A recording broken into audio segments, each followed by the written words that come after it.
narratives require them to set up dialogue. And I'll just go very briefly. What got me interested in doing training like this is because when I was a first tutor last fall, my first 10 people were literacy narratives. And just being in fiction writing classes and reading books in my spare time, I could see that their dialogue was nowhere near formatted correctly. And it really bothered me. And I was like, you're 12 years old in this literacy narrative. How do you know what your mom said to you? And they're like, oh no, I'm just putting that in there because my professor made me do it. Okay, so if they're forced to do dialogue or if they want to do dialogue, I have literally never seen it correctly done. Not once. Not in any literacy narrative that has come across me. So we have a handy dandy sheet now that you guys can see.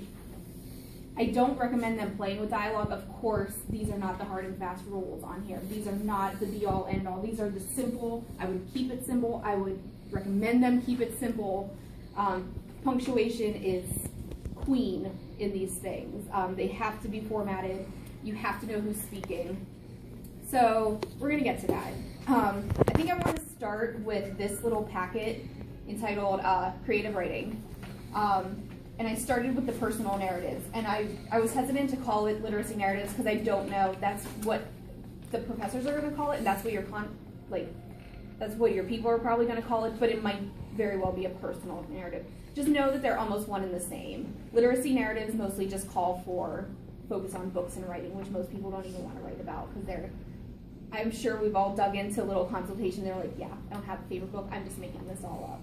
So this is just going to give us some perspective on our end, how to judge these things, because I don't really want to call it, we should always, in these things, focus more on ideas. I know people say, I just want this proofread, can you just check grammar? I always hedge it and okay, people, you didn't even cover these basic things of a personal narrative. I bullet pointed, these are so, if they don't have what are these, 8 minuscule things, they're not doing it correctly. I don't even care what their prompt says. I don't care. This is if you could always reference this if they didn't bring in a prompt, if they can't access Blackboard, if they just forgot it at home. This is basically the skeletal outline. I have never seen anything that they usually want the professors to include more, but as long as they have these basic things, they're probably good and they'll probably do decent. And so when you're reading it over, I know you can mark, say, oh, hey, you need more commas, or you have way too many commas. Definitely say stuff like that, but really pay attention to big picture issues. And I think sometimes it's easier in the academic world to do it because when we're reading something that's personal, we don't know what they left out. Sometimes when we read academic papers, we can obviously see that they left out huge chunks of research or things are not making sense, even if we're not in that discipline. But I always start my personal narrative. If I know they're writing something personal, this is even going to go for fiction writing. I always think you should start with dialogue, talking to them immediately before I even read the paper. I'm like, well, exactly what event did you write about? How old were you? How old did you end up? How far is your timeline? I feel like if they verbally tell me these things, then I can read for it, and then it's like, but no, you didn't do that in there, so why don't you do that? I know everybody can read. When you read the personal narrative, I know we're not supposed to mark on things, but I always even do just a little tick mark, just in areas. I don't write on it, but I make a little star or something, or try to make a little mental note for places it seems like they're skipping around, that they're not covering something as they should, something seems off, it doesn't feel, they're just over summarizing, they're doing something and it's not coming together. So once you read it through, these are some things that you can question and try to get it out of them, but also always front end it too. If they're talking about something and they're talking about it with passion to you, but their paper is so cardboard, I always tell people, bring in that detail. Why didn't you told me all these things, you have this passion for, I don't know, whatever it is, food, you're gonna see, and you start talking to them about food and they light up, but then their paper is sometimes it's like they get in this weird like college mode. So we're gonna try to, these are the things I think that can get it out of them and onto paper. And even with the prompts, I think if they're really stuck somewhere, if they only like mention, I don't know, a friend in passing, well, what did that friend look like? How did you meet that friend? And there's even writing prompts in here to get them thinking about it, even if they don't talk to that friend anymore, like what were they like when you were 12? So I think personal narratives should always incorporate like a voice. When you put it down, you should always remember. This is why I chose this personal narrative that you guys can read over in a minute, because I think the voice is really strong in it.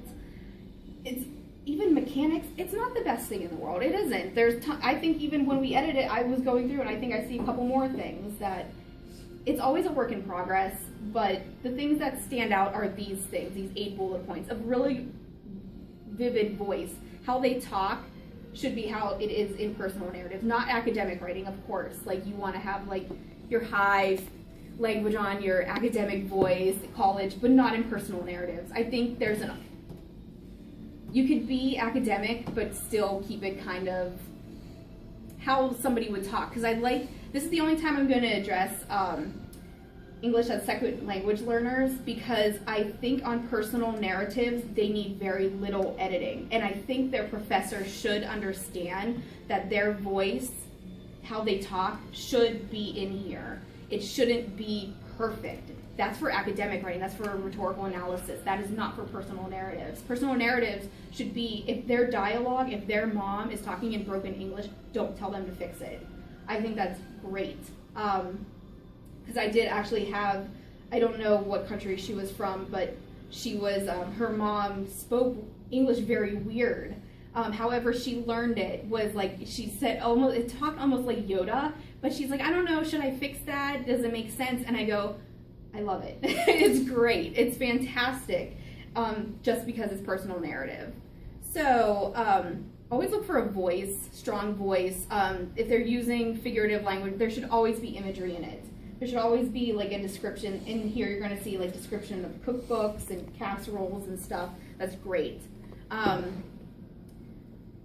Usually in literacy narratives, not always in personal narratives, but in literacy narratives, usually professors want a thesis statement. So look for that. And if they don't have one, if it just seems like a big chunk of text and this like, I did this and then I did this and then I did this, say, hey, you're going to need a thesis statement.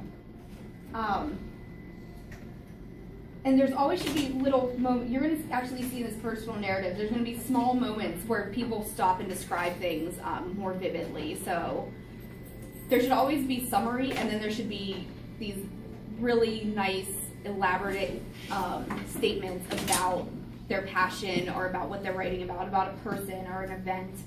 And then it should follow a good sequence of events. It doesn't have to be like, I was 12 and 13 and 14. It doesn't have to be that way. You could play around with it as long as they do it well, as long as you can understand it. And if you can't, point out those places where maybe if you did write this in sequential order, maybe it would make a little bit more sense. Because I think it's fine to play around with it, but people aren't always there yet. And always suggest that, oh, you can say first and then next and then this happened, without it being so clunky, I guess. And then it should include dialogue. It doesn't always have to. Not everyone is going to include dialogue. And the dialogue should feel like people are actually talking. It shouldn't be like weird academic language, because nobody talks like that.